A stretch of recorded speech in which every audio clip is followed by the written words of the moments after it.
திரும்ப இந்த வசனத்தை வாசிக்கலாமா?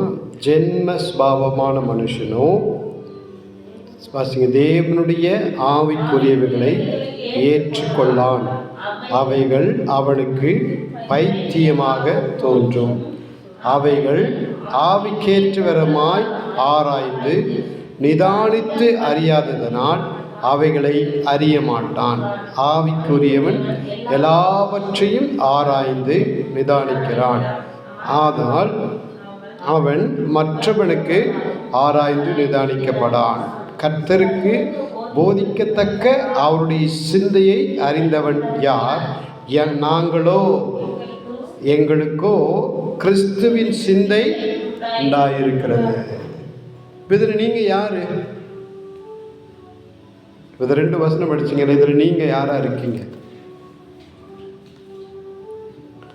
ஜென்மஸ்வாவமான மனுஷனா, ஆவிக்குரிய மனுஷனா? ஜென்மஸ்வாவமான மனுஷன் எதையுமே ஏற்றுக்கொள்ளலாம். எதை என்ன பண்ண மாட்டான்?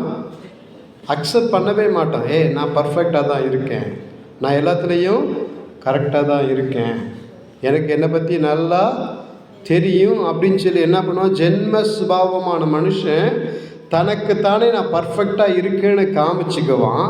ஆனால் அந்த பர்ஃபெக்ட் அவனுக்கு எப்படியா இருக்கணும்? பைத்தியமாக இருக்கும்.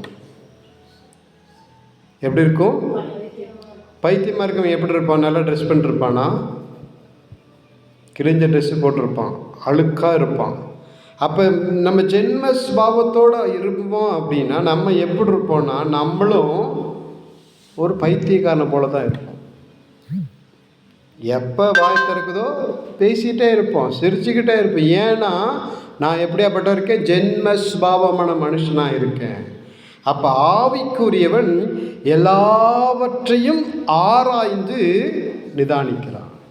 அப்போ நீங்களும் நானும் எப்படிப்பட்ட சுபாவம் உள்ளவங்களாக இருக்கணும் அப்படின்னா, ஆவிக்குரிய சுபாவம் உள்ள மனிதர்களாக இருக்கணும். ஆவிக்குரியவனுக்கு தெரியும், கெட்ட வார்த்தை பேசினா தப்புன்னு தெரியும், பொய் பேசினா தப்புன்னு தெரியும், ஏமாத்துறது தப்புன்னு தெரியும். அவன் என்ன பண்ணுவான்? தன்னை திருத்திக்குவான். அப்போ நீங்களும் நானும் வேத வசனத்தை கேட்ட உடனே ஒரு தீர்மானம் எடுக்கணும், என்னை நானே மாற்றிக்கொள்ள வேண்டும். யார் மாற்றிக்கொள்ளணும்? நான் மாற்றிக்கொள்ளணும். ஏன்னா நான் யாரு? ஆவிக்குரியவன். ஆவிக்குரியவன் எல்லாவற்றையும் ஆராய்ந்து நிதானிக்கிறான்.